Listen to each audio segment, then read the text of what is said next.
Selamat siang, Mas saya Hendy Stiono, saya sebagai pemilik dari Kebab Turki Babarafi sekaligus Presiden Direktur dari PT Babarafi Indonesia.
Itu dimulai 6 tahun yang lalu, di saat saya masih berstatus sebagai seorang mahasiswa kuliah di ITS jurusan Teknik Informatika. Saya ingat betul, di usia saya yang 19 tahun, saya memulai berjualan kebab dengan menggunakan satu buah counter gerobak. Kebetulan background keluarga saya tidak ada darah pengusaha, ibu saya adalah seorang guru, dan ayah saya adalah seorang karyawan yang dinas di Qatar. Gitu.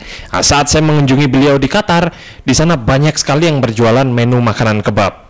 Dari situ muncullah inspirasi untuk memulai berjualan makanan kebab. Yang pertama kali saya buka di Surabaya dengan menggunakan satu buah outlet gerobak. Ya, saya memulai dengan modal awal 4 juta. Seiring berkembangnya waktu, saya membuka cabang kedua, cabang ketiga, keempat, dan seterusnya, hingga akhirnya kita franchise-kan, membentuk satu sistem franchise. Sekarang, setelah 6 tahun, kita sudah mengoperasikan lebih dari 500 outlet di seluruh Indonesia, mulai dari Aceh hingga Jayapura.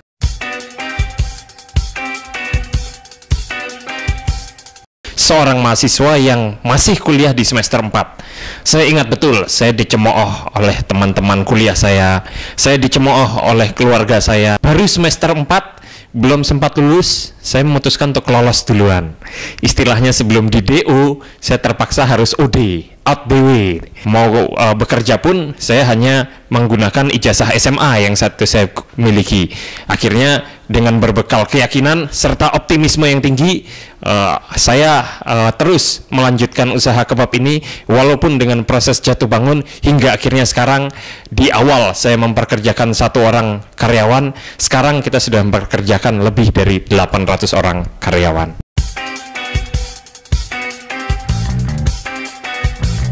Benar-benar keinginan yang kuat, saya ingin mandiri. Akhirnya dari situ saya belajar dari banyak orang. Saya belajar dari Pak Najik, pemilik kelola Mina Laut. Saya belajar dari Pak Purdi Chandra, pemilik Primagama. Saya belajar dari Bob Sadino dan orang-orang pengusaha sukses lainnya, yang kemudian ilmu-ilmu dari beliau saya aplikasikan di bisnis saya.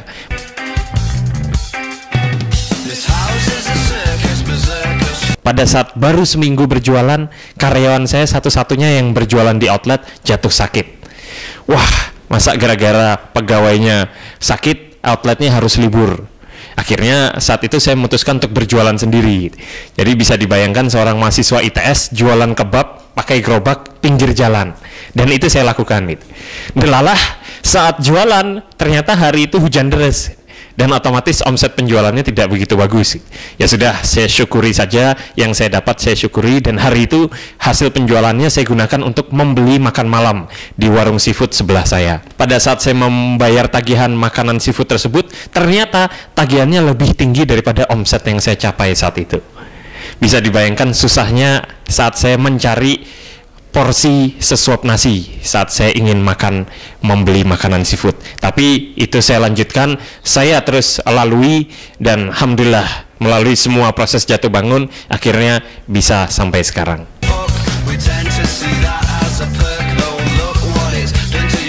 Berasal dari nama anak saya. Sementara Baba itu artinya adalah bapak gitu.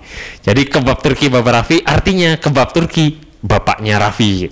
Sehingga banyak yang mengira ini pasti yang punya orang Arab nih, pakai sorban, jenggotan gitu. Lah ternyata yang punya ya sama juga. Artinya ini menjadi satu daya tarik buat customer untuk bertanya-tanya siapa sih pemiliknya gitu.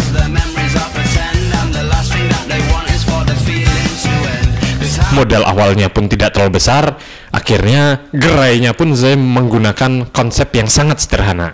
Outlet berbentuk gerobak, belum ada brandingnya, belum ada mereknya, masih kosongan berwarna putih biasa. Nah, saat saya membuka usaha kebab dari satu gerai, saya tidak langsung membuka cabang-cabang berikutnya dalam waktu yang berdekatan. Dalam setahun, saya ingat betul, saya hanya bisa membuka 6 cabang, dan itu saya kelola sendiri, manual. Di tahun kedua, mulai ada keinginan dari teman-teman dan saudara dekat saya untuk menjalankan usaha sejenis. Dari situ akhirnya muncul ide untuk di-franchise-kan, muncul sistem kemitraan yang akhirnya kita develop sampai sekarang, dan ini membuat usaha kebab Turki Baba Raffi berkembang hingga akhirnya berada di seluruh pelosok Indonesia, dan dalam waktu dekat kita juga sudah akan buka di Malaysia.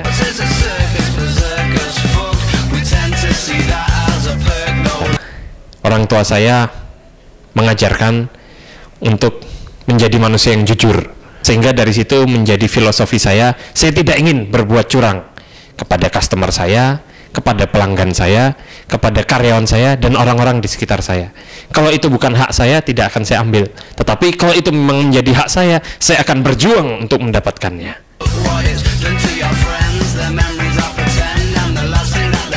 Saya memiliki impian besar untuk mencetak entrepreneur baru melalui jaringan franchise Baba Raffi dengan visi 2010 kita ingin mengoperasikan 1001 outlet kebab Turki Baba Raffi di seluruh Indonesia dan juga di seluruh ASEAN, Malaysia, Vietnam, serta Filipina.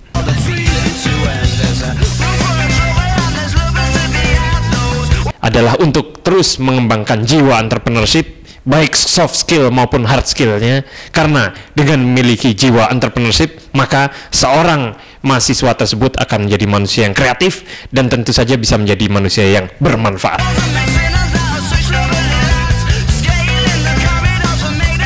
Data dari Ciputra Foundation mengatakan entrepreneurship di Indonesia saat ini berjumlah 0,18% di seluruh Indonesia. Sementara negara tetangga kita Singapura sudah mencapai 8% jumlah entrepreneurship-nya. Jika sebuah negara ekonominya ingin maju, itu minimal memiliki 2% entrepreneurship yang ada di negara tersebut. Intinya banyak sekali rumus menjadi orang sukses, banyak sekali rumus berwirausaha. Tapi itu semua tidak akan berarti jika kalian tidak action.